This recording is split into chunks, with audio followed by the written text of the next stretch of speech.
বাংলা সাহিত্যের ইতিহাসে কৃত্তিবাস সমস্যা ছিল একটা খুব ইম্পর্ট্যান্ট সমস্যা, যেটা চণ্ডীদাস সমস্যার মতোই একটা সমস্যা।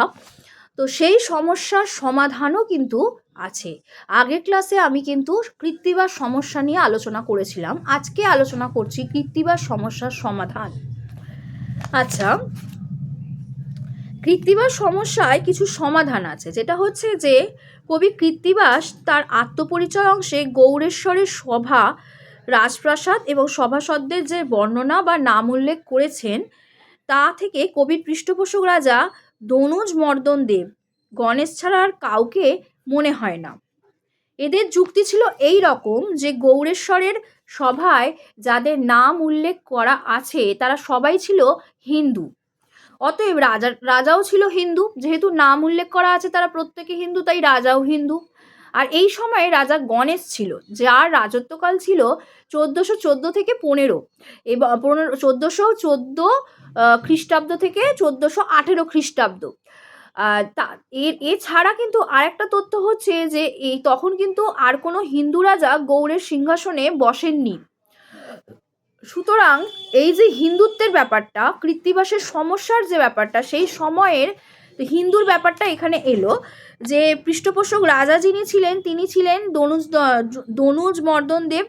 গণেশ, ওনাকে বলা হচ্ছে গণেশ, উনি তো নাম ছিল ওই গণেশ, উনি ছাড়া আর কেউ ছিলেন না সেই সমস্যা যখন উত্থাপিত হয়েছিল।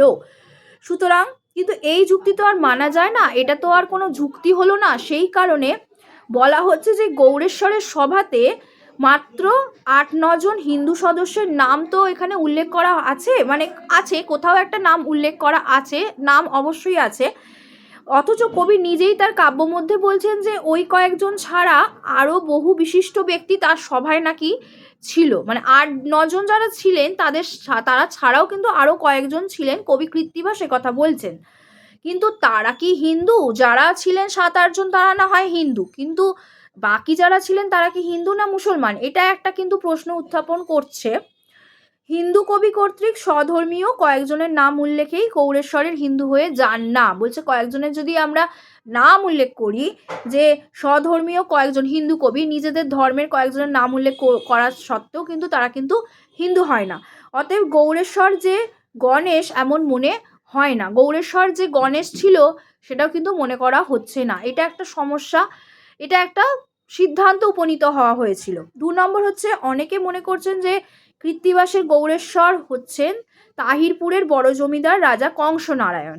ওই গণেশকে মনে করা হচ্ছে রাজা কংসনারায়ণ, কারণ তাদের মতে কৃত্তিবাস উল্লিখিত মুকুন্দ জগদানন্দ নারায়ণ নামে রাজা কংসের 3 জন আত্মীয়ের সন্ধান পাওয়া গেছে। কৃত্তিবাস এটা উল্লেখ করে গেছেন, কবি কৃত্তিবাস উল্লেখ করে গেছেন। কিন্তু এই মতেরও আবার ভিত্তি কিন্তু অনেকটাই দুর্বল।